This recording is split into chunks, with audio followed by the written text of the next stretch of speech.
He who is cruel to animals becomes hard also in his dealings with men. We can judge the heart of a man by his treatment of animals.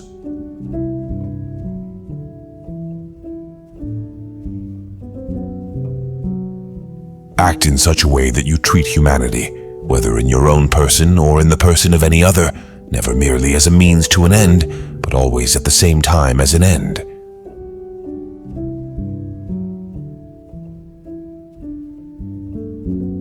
Enlightenment is man's release from his self-incurred tutelage. Tutelage is man's inability to make use of his understanding without direction from another. Self-incurred is this tutelage when its cause lies not in lack of reason, but in lack of resolution and courage to use it without direction from another. Sapere aude. Have courage to use your own reason. That is the motto of enlightenment.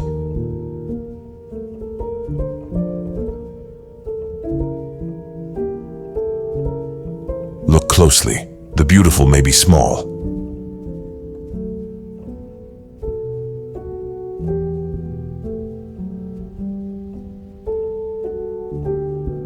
I had to deny knowledge in order to make room for faith.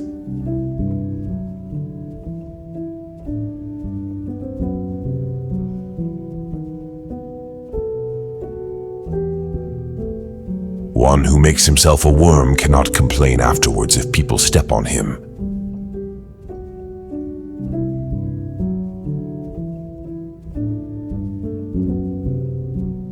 Two things fill the mind with ever-increasing wonder and awe.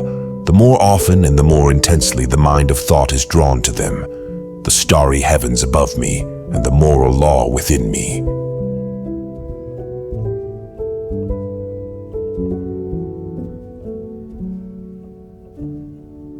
Dare to think.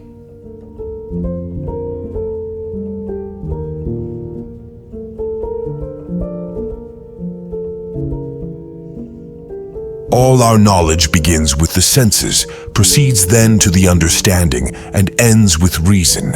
There is nothing higher than reason.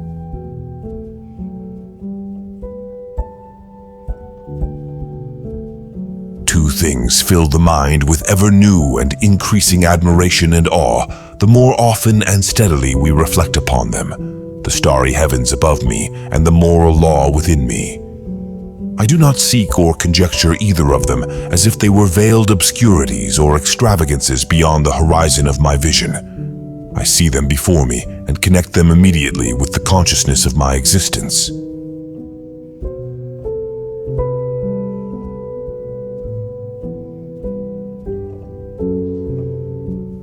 Rules for happiness, something to do, someone to love, something to hope for.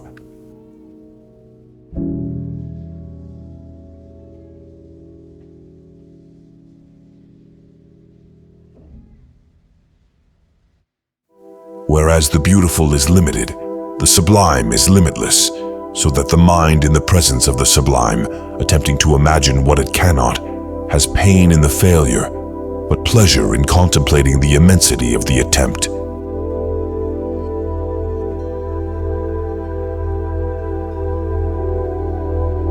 For peace to reign on earth, humans must evolve into new beings who have learned to see the whole first.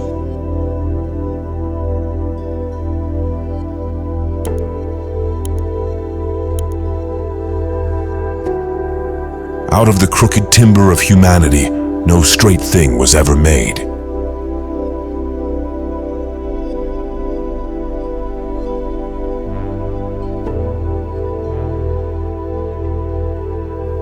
Seek not the favor of the multitude.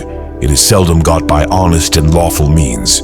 But seek the testimony of few, and number not voices, but weigh them.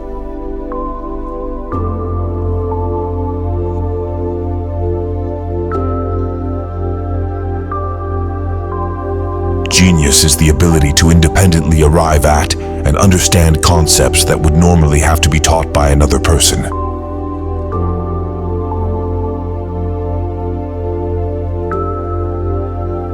The busier we are, the more acutely we feel that we live, the more conscious we are of life.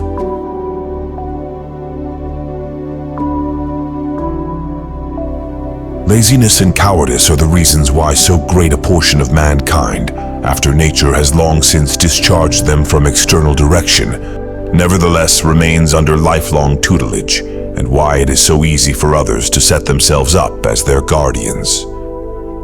It is so easy not to be of age.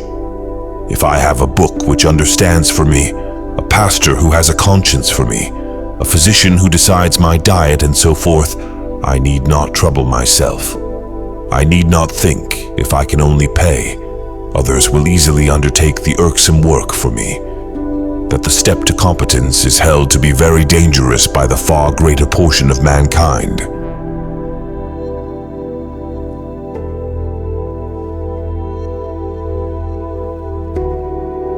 The death of dogma is the birth of morality.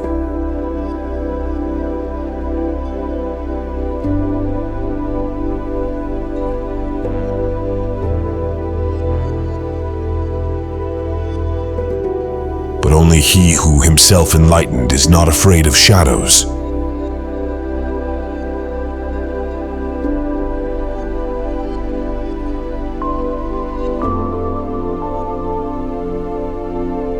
Thoughts without content are empty.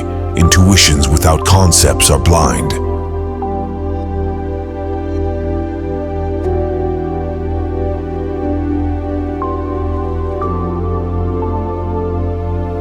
Space and time are the framework within which the mind is constrained to construct its experience of reality.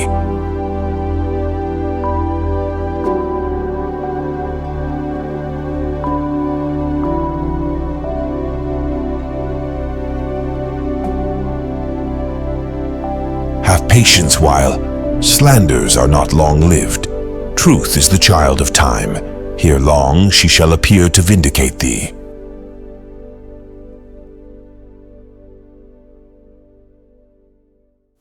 Dare to know, have the courage to use your own intelligence.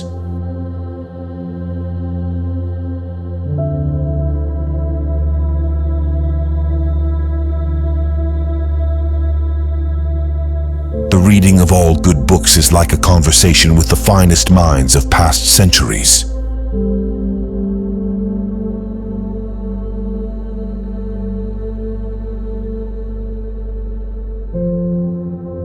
If the truth shall kill them, let them die.